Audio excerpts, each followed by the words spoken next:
Have you noticed most churches only mention blessings when talking about tithing?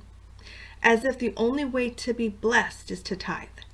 Give and you will receive has been taken completely out of context. Is this the only way to receive a blessing? Through giving money? I'm here to say no. That is the tactics of these pastors to make a living off of their congregations. It is not of God. Blessings are not about handouts. God does not reward us based on the giving of money. If you think about it, when you go to church on Sunday, how much are you actually sacrificing by giving a couple hours of your time and some money? What about time? What about knowing the needs of your flock instead of focusing on your own needs? Blessings are about blessing others. It's not about blessing yourself or your pastor. What can you do to make a difference in your church? We as a team are realizing that churches expect you to come to them, but we as a team are bringing church to you. We are extending the hand of Jesus to anyone that will allow us to give it to them. Is there someone out there that you need to check in on? Is someone weighing heavy on your heart today? Go with that instinct. Maybe they're in need of believing that someone cares. Maybe they're all alone and feeling like no one cares. In this day of isolation with the lockdowns, I believe reaching out is one of the most vital things that we can do as believers. Please, I urge you to stop thinking of blessings as something that you can get if you give. Be what God wants you to be and then allow God to bless you His way. If we look for God to bless us our way, we will never be satisfied. These pastors that keep trying to brainwash us with this tithe or else create in their flock ungrateful hearts. If you don't receive the way I believe I should, if I don't receive the way I believe I should, then I will not be grateful in my tithing.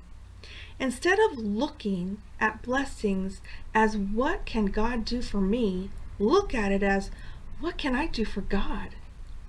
Blessings are not about what God does for us. It is what we do for God that allows Him to bless us His way. Allow Him to shower you with what He believes versus what you want. Be a blessing to others. We are living in a time where people are not receiving a paycheck, unemployment, or they've lost a home, or they've lost a business.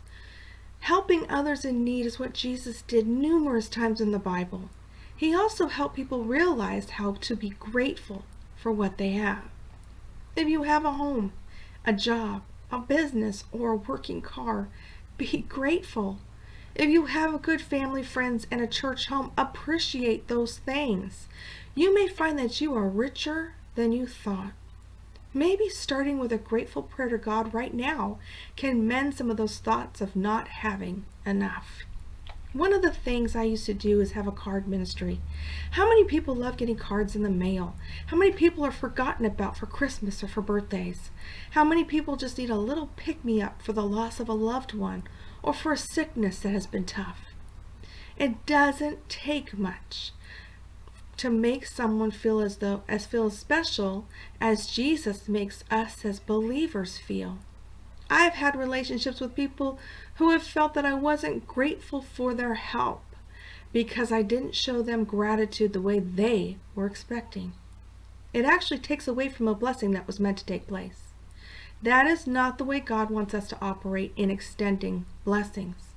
If you give, looking for something in return, then your perspective is flawed and the blessing is tainted.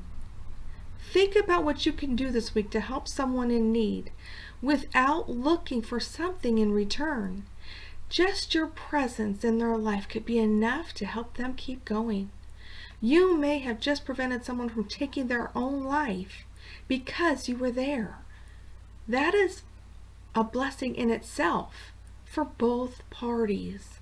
So please, I urge you to give it some thought today.